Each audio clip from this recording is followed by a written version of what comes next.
Ndugu wanahabari, napenda kuwapa taarifa ya kukamatwa kwa mtuhumiwa wa utapeli. Hivi karibuni kulianza kuibuka wimbi la wahalifu wa utapeli ambao wamekuwa wakijipatia fedha kwa njia ya udanganyifu wa kuwarubuni wananchi, watumishi wa serikali na viongozi wa taasisi mbalimbali, wakiwadanganya kuwapatia ajira vijana wao, kuwapatia madaraka baadhi ya watu, pamoja na kuwarudisha kazini watumishi waliofukuzwa kazi kwa sababu mbalimbali, na kisha watu hao wanawatapeli na kuchukua fedha zao. Jeshi la polisi mkoa wa Ruvuma, baada ya kupata taarifa na malalamiko toka kwa wananchi juu ya utapeli huo, ilianza ufuatiliaji mkali wa kuwabaini wanaojihusisha na matukio hayo, na ilipofika tarehe 5 mwezi wa 8 2026, huko katika nyumba ya kulala wageni iitwayo Famari Lodge, alikamatwa tapeli maarufu ambaye alikuwa anatafutwa kwa muda mrefu, anaitwa Michael Jackson Hinju. Huyu ana miaka 58, kabila lake ni Mnyasa, mkazi wa kijiji cha Liuli, wilaya ya Nyasa, lakini vile amedai vile ana makazi Dumila, Morogoro,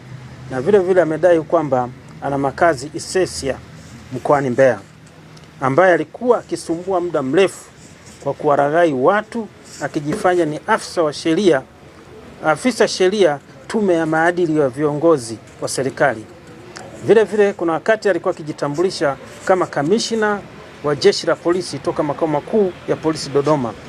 lakini kuna kipindi alikuwa akijitambulisha kuwa yeye ni kiongozi mkubwa sana serikalini,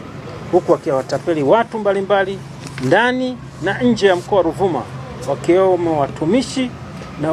na wananchi na viongozi mbalimbali, kuwa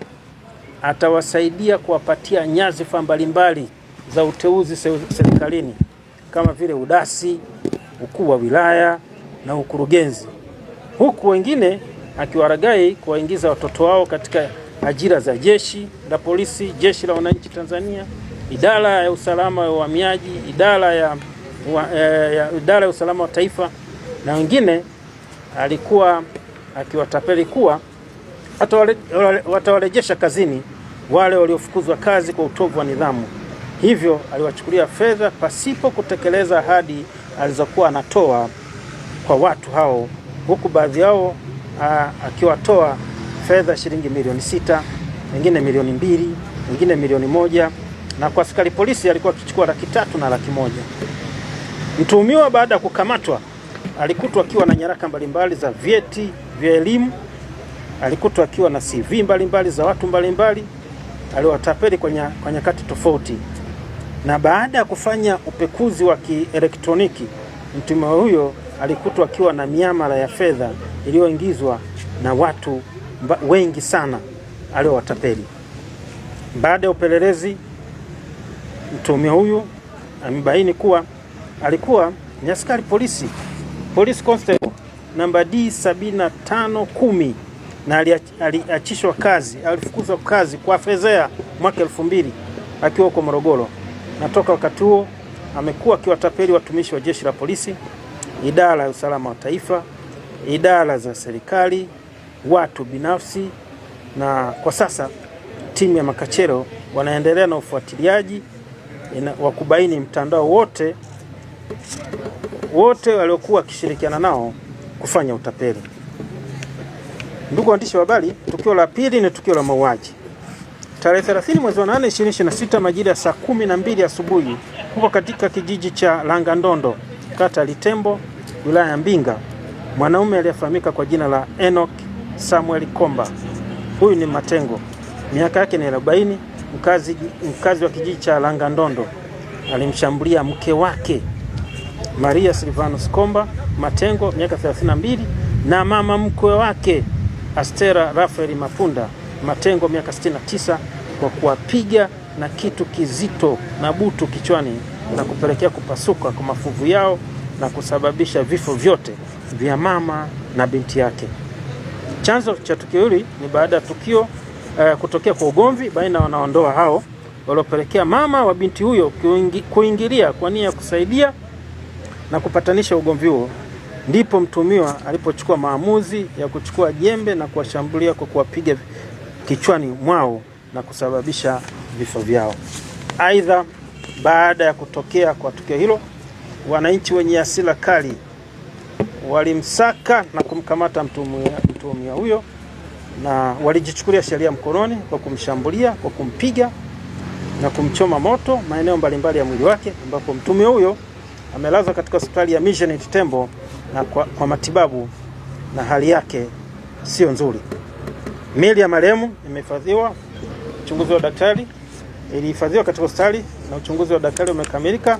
na kukabidhiwa kwa ndugu kwa ajili ya taratibu za mazishi. Lakini tunalo tukio la taarifa ya kifo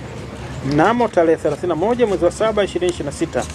majira saa 1:30 asubuhi huko mtaa wa Bilaui, kata Mfaranyaki, manispaa Songea, kwenye korongo la maji, mtoto aliyefahamika kwa jina la Catherine Sheyo Jacob, miaka 11, mkazi wa Matalawe Sabasaba, mwanafunzi wa darasa la 3 shule ya msingi Mputa Bomba 2, alikutwa akiwa amefariki dunia pembezoni mwa korongo la maji huku mwili wake ukiwa umeharibika. Taarifa kamili ni kwamba marehemu alikuwa akijishughulisha na uzaji wa mboga za majani, ambapo tarehe 22 mwezi wa 7 2026 majira ya saa 10 jioni mtoto huyo aliondoka nyumbani kwao anapoishi akiwa na watoto wenzake wawili. Walienda kutembeza mboga maeneo mbalimbali ya mjini Songea kama ilivyokuwa kawaida yao, lakini siku hiyo marehemu hakurudi tena nyumbani. Licha wenzake kurudi, taarifa za kupotea kwake zilipotiwa kituo cha polisi Matalawe na msako wa kumtafuta ukaanza mara moja, na ilipofika tarehe 31 mwezi wa 7 2026 majira saa 1:30 asubuhi mwili wake ulikutwa eneo hilo la pembezoni mwa korongo la maji ukiwa umekwisha oza. Upelelezi wa tukio hilo uliendelea na imebainika kuwa marehemu aliuawa baada ya kubakwa, na upelelezi umebaini kijana aliyefanya tukio hilo na kwa sasa anatafutwa na polisi. Ili kuwa mwanafamilia bora wa Global TV, usisahau kusubscribe, like, kushare na kucomment.